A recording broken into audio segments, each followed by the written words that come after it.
Hello students, ये रसायन विज्ञान के कुछ सूत्र और उनके नाम हैं। जैसा कि आपको इधर लिखा सूत्र और इधर लिखा गया है नाम। तो यहाँ पे लिखा हुआ है हाइड्रोजन, दो हाइड्रोजन और एक ऑक्सीजन, यानी कि H2O क्या बनाता है, जल बनाता है।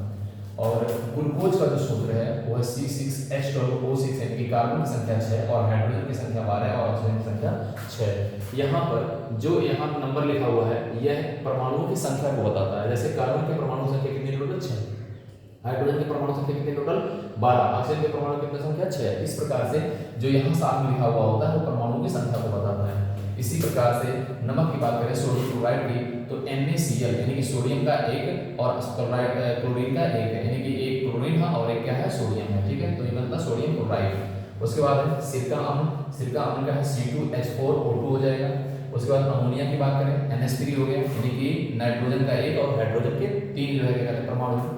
ब्यूटेन आप सुनेंगे मेथ एथ प्रो ब्यूट, यानी कि जो ये कार्बन है, कार्बन की संख्या के आधार पर ये बताता है कि यह मेथ होगा कि एथ होगा कि प्रोप होगा कि ब्यूट होगा। जैसे अगर मान लेते हैं एक कार्बन है तो वह होगा मेथ, दो कार्बन है तो क्या होगा एथ, तीन क्या होगा प्रोप, चार क्या होगा ब्यूट। तो देखिए यहाँ पे 4 कार्बन है इसलिए ब्यूट, अब चूंकि सब सिंगल बॉन्ड होता है इसलिए एन, मतलब ये आईपीसी नाम में जानने को मिलता है पूरी तरह से। तो ब्यूटेन में 4 कार्बन के नाते क्या हो गया, ब्यूटेन हो गया। सल्फ्यूरिक अम्ल जैसा कि आप लोग जानते हैं इसको क्या कहते हैं, H2SO4, यानी कि हाइड्रोजन के परमाणु की संख्या 2, सल्फर के 1 और ऑक्सीजन के 4।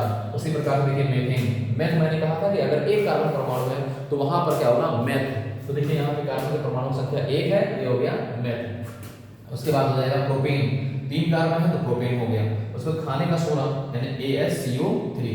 अब इस हिसाब से आने के मेथ में था तो एक कार्बन मेथ हो गया। उसके बाद एथ इसमें नहीं है और ये हो गया प्रोपेन, यानी कि 3 कार्बन परमाणु हो गया तो प्रोपेन हो गया।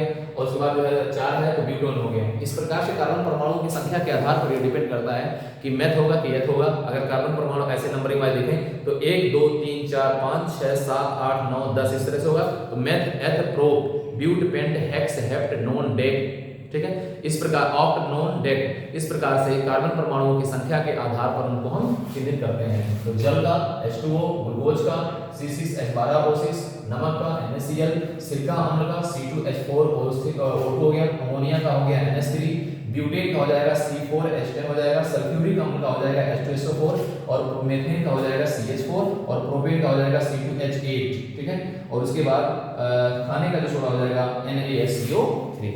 आई बात समझ, इसको आप लोग नोट करें। ये परीक्षाओं की दृष्टि से अच्छा है, इसको नोट कर लें।